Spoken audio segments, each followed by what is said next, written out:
Students, equilateral triangle क्या है पहले ये जानते हैं। इक्विलैटरल ट्रायंगल का ऑल साइड्स इक्वल होता है और ऑल एंगल्स इक्वल होता है। This means A B is equal to B C is equal to A C होगा, है ना। तो इक्विलैटरल ट्रायंगल का ऑल साइड्स क्या होता है? इक्वल, और ईच एंगल इक्वल होता है और ईच एंगल का मेजर होता है 60 डिग्री। अब हम इक्विलैटरल ट्रायंगल का एरिया कैलकुलेट करेंगे, ठीक है। एरिया कैलकुलेट करेंगे, तो इसके लिए एक इक्विलैटरल ट्रायंगल लेंगे। तो इक्विलैटरल ट्रायंगल एबीसी लिया, और हम जानते हैं कि इक्विलैटरल ट्रायंगल का ऑल साइड्स इक्वल होता है। तो A B is equal to B C is equal to A C होगा। अब इन तीनों को ए लेट करेंगे, a unit. Each angle equal होता है और ईच एंगल का मेजर 60 डिग्री होता है। अब हम एक परपेंडिकुलर ड्रॉ करेंगे। Draw AD perpendicular BC। तो इक्विलैटरल ट्रायंगल दो ट्रायंगल में बटेगा। एक ट्रायंगल ADB होगा, दूसरा ट्रायंगल ADC होगा। दोनों ट्रायंगल को अब हम कॉन्ग्रुएंट करेंगे। स्टूडेंट्स, दोनों ट्रायंगल को क्या करेंगे? कॉन्ग्रुएंट। ट्रायंगल ADB और ट्रायंगल ADC, दोनों ट्रायंगल में जो साइड इक्वल है और जो एंगल है उसी के हेल्प से दोनों ट्रायंगल को कॉन्ग्रुएंट करेंगे। तो यहाँ AB is equal to AC होगा, साइड AB और साइड AC इक्वल होगा, क्योंकि इक्विलैटरल ट्रायंगल का ऑल साइड्स इक्वल होता है। अब ये एंगल 90 है और ये एंगल भी 90 है, तो ये दोनों एंगल कितना कितना है? 90 90, इसलिए इक्वल होगा। और ये जो साइड है AD, ये दोनों ट्रायंगल में कॉमन है, तो AD कॉमन हो जाएगा। अब हम दोनों ट्रायंगल को कॉन्ग्रुएंट कर सकते हैं।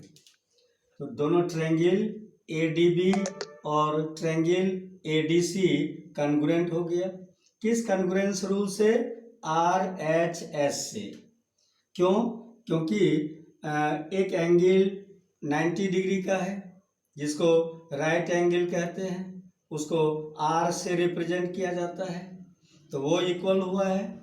और 90 डिग्री एंगल के सामने का साइड जिसको हाइपोटेनस कहा जाता है वो इक्वल हुआ है और एक साइड इक्वल हुआ है। तो RHS से दोनों ट्रायंगल को हम कॉन्ग्रुएंट कहेंगे। हम जानते हैं कि जब दो ट्रायंगल कॉन्ग्रुएंट होता है, करस्पॉन्डिंग साइड इक्वल होता है CPCT प्रॉपर्टी से। CPCT का फुल फॉर्म होता है corresponding parts of congruent triangles. तो CPCT से BD इज इक्वल टू क्या होगा? DC। अब देखो BC कितना है? A, और BD is equal to DC है, तो BD और DC कितना कितना होगा? BC का आधा, बट BC क्या है? A, तो BD is equal to BC is equal to A/2। BC क्या हुआ? 2 इक्वल पार्ट में बट गया, है ना। दोनों इक्वल पार्ट क्या सब है? BD और DC, दोनों पार्ट क्या है? इक्वल। दोनों इक्वल पार्ट कितना कितना होगा? BC जितना है उसका आधा, बट BC है A, तो BD हो जाएगा A/2, है ना। अब हम ADB राइट ट्रायंगल में जाएंगे। ADB राइट ट्रायंगल है और ADB राइट ट्रायंगल में ये परपेंडिकुलर और ये बेस और ये हाइपोटेनस। तो पाइथागोरस थ्योरम से hypotenuse square is equal to perpendicular square plus base square होता है। इस राइट ट्रायंगल में हाइपोटेनस है ए बी, परपेंडिकुलर है ए डी और बेस है बी डी। तो students A B square is equal to A D square plus B D square होगा। ए बी ए है ना, ए डी नहीं दिया हुआ है और बी डी है a by two. B D कितना है, B D a by two. तो यहाँ पर मैंने वैल्यू सब पुट कर लिया। अब ये ए स्क्वायर बाई 4 हो जाएगा, है ना।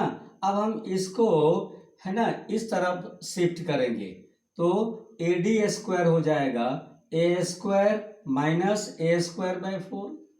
ठीक है, दोनों को माइनस करेंगे, इतना आता है।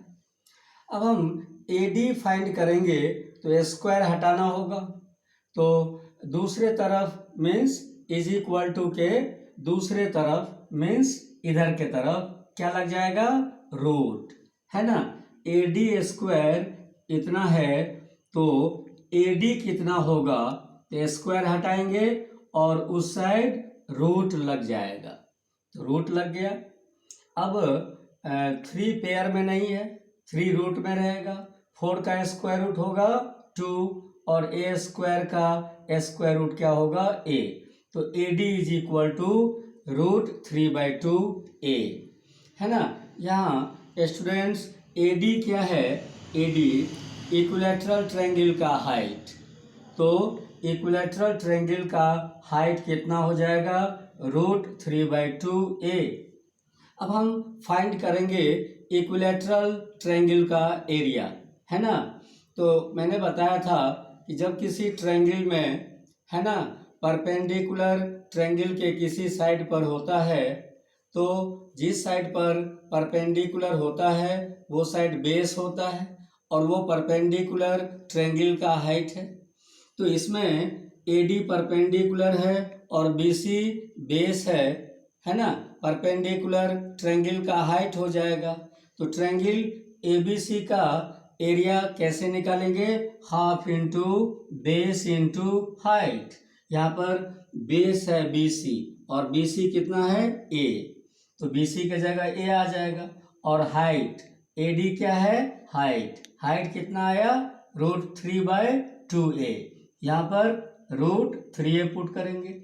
अब हम इसको मल्टीप्लाई करेंगे रूट 3/4 ए स्क्वायर। तो इस प्रकार से इक्विलैटरल ट्रायंगल का एरिया रूट 3/4 ए स्क्वायर हम लोग प्राप्त किए। Okay, thank you. ठीक है स्टूडेंट्स, तो यहाँ स्टूडेंट्स यहाँ पर रूट 3a/2, रूट 3a/2, है ना। क्यों, हाइट कितना है, रूट 3/2a। तो हाइट की जगह कितना पुट करेगा, रूट 3/2a। अब इसको मल्टीप्लाई करेंगे, रूट 3/4 ए स्क्वायर होगा। ठीक है ना। हाइट कितना है, रूट 3/2a। तो हाइट के जगह कितना पुट करेंगे, रूट 3/2a। अब इसको मल्टीप्लाई करेंगे, कितना आता है स्टूडेंट्स, रूट 3/4 ए स्क्वायर। इस तरह से इक्विलैटरल ट्रायंगल का एरिया कैलकुलेट हो गया।